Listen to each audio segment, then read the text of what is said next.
동지 여러분 반갑습니다. 너무 오랜만이죠? 정말 집회하니까 신이 나고 힘이 좋습니다. 여러분들 그동안 에너지 비축 많이 하셨죠? 오늘 마음껏 외쳐보시고 우리 대표님께서 무죄 판결을 받을 수 있도록 그렇게 힘차게 외쳐보십시다. 제가 말씀드리고 싶은 건 전공이다 보니까 이 재판의 구체적인 내용에 대해서 잠깐 말씀드리겠습니다. 사실은 재판이 진행되고 있는 이 사건이 일어난 게 언제냐면 2018년 1월 22일입니다.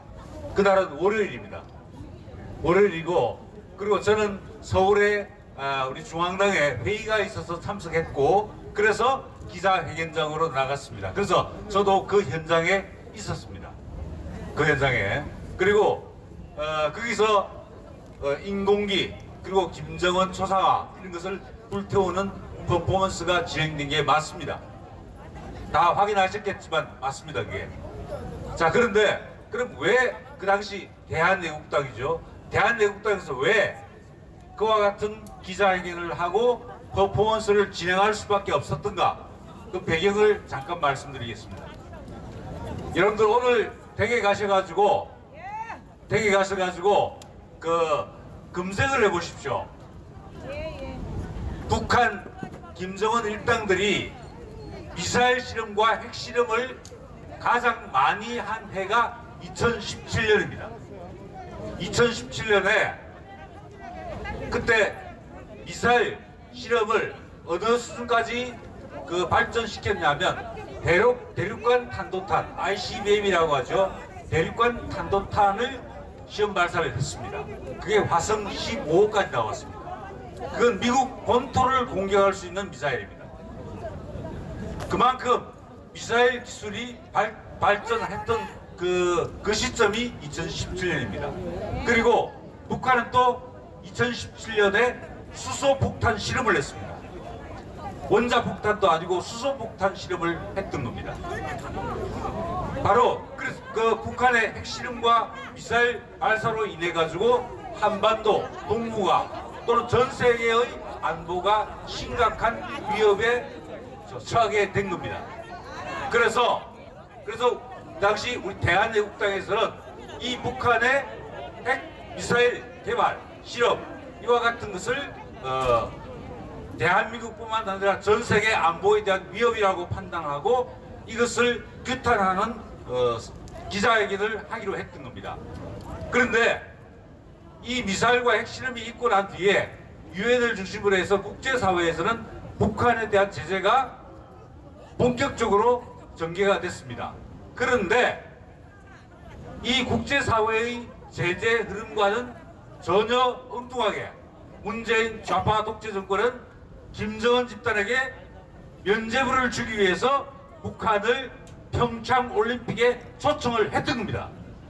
그래서 우리 대한애국당에서는 바로 현송월이 방문하는 것, 그리고 북한이 평창 올림픽에 참가하는 것이 결과적으로 북한의 핵도발, 미사일 도발을 용인하는 것이 된다라고 보아서 그래서 우리는 규탄 기자회견을 가졌던 겁니다.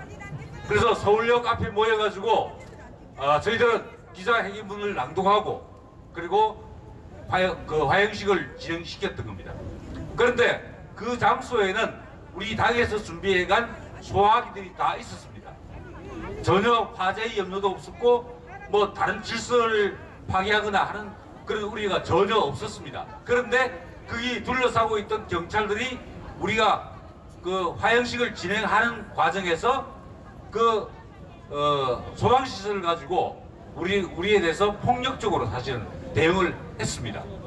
그래서 사실은 그 분말이 날리고 이렇게 해가지고 좀 일순간 약간 혼란에 빠지기도 했는데, 그런데 전반적으로 경찰이 개입하지 않았더라면 지극히 평화적인 기자회견이었습니다.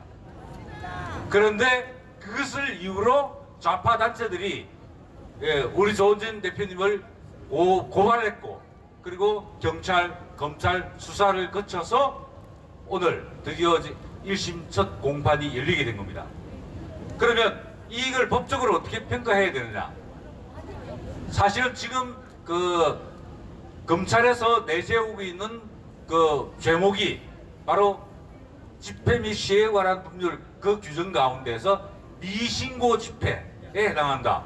즉 집회를 하기 위해서는 사전에 신고를 해야 되는데 신고를 하지 않고 집회를 했다.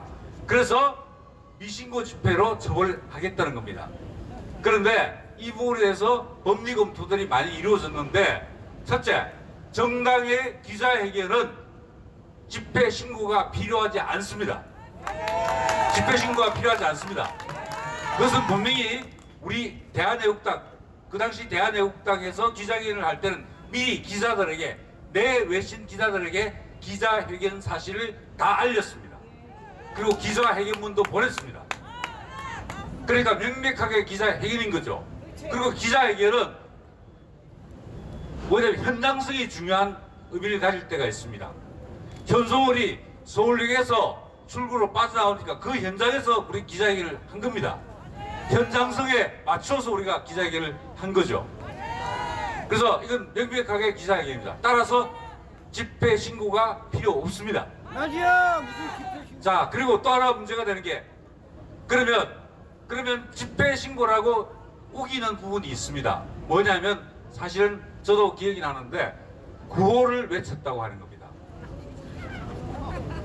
대표님께서 그때 기자회견문을 낭독하셨는데 그 끝머리에 우리가 사실은 구호를 외친 건 맞습니다.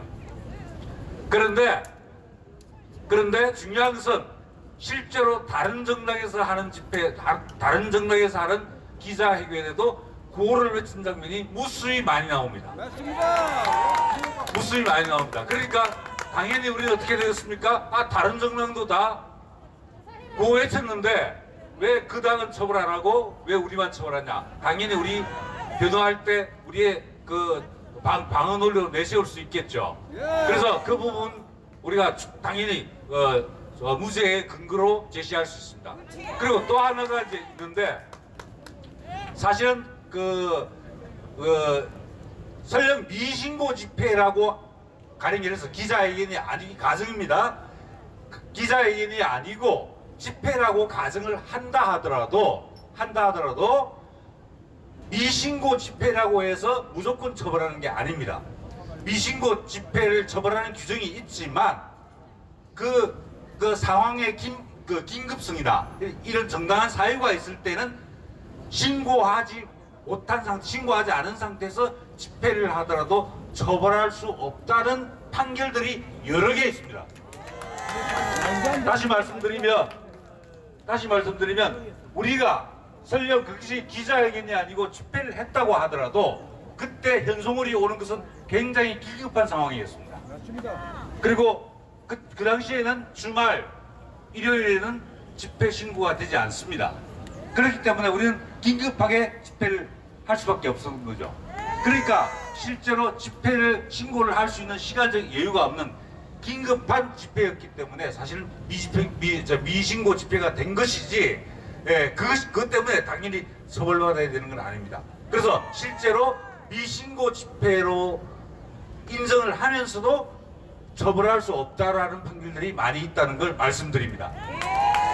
자, 이런 것들을 종합해 보면 그날 1월 22일 서울역 앞에서 있었던 그 대한애국당의 기자회견은 기자회견입니다. 그 정당의 통상적인 활동입니다. 그건 정당법 제37조 2항 그리고 헌법 제8조 1항에 의해서 보호되는 정당의 통상적인 활동인 기자회견이었습니다. 그리고 그것은 북한의 핵 미사일 개발을 규탄하기 위한 그런 기자회견이었고, 바로 그 규탄의 의지를 담아서 퍼포먼스를 한 겁니다. 다시 말하자면 화행식 자체가 바로 우리의 강력한 규탄 의지를 표현한 것이다, 이렇게 볼 수 있습니다. 그래서 검찰이 이 사건을 당연히 불기소 처분을 해야 됨에도 불구하고 기소를 했습니다. 이제 재판부에게 공이 넘어갔습니다. 이 재판부가 지금까지 제가 말씀드린 이런 실체적 진실과 그리고 법리들을 정확하게 적용해서 조원진 대표님께 대하여 무죄 판결을 내려줄 것을 강력하게 요구합니다. 감사합니다. 네, 한상수 교수님 말씀 감사합니다.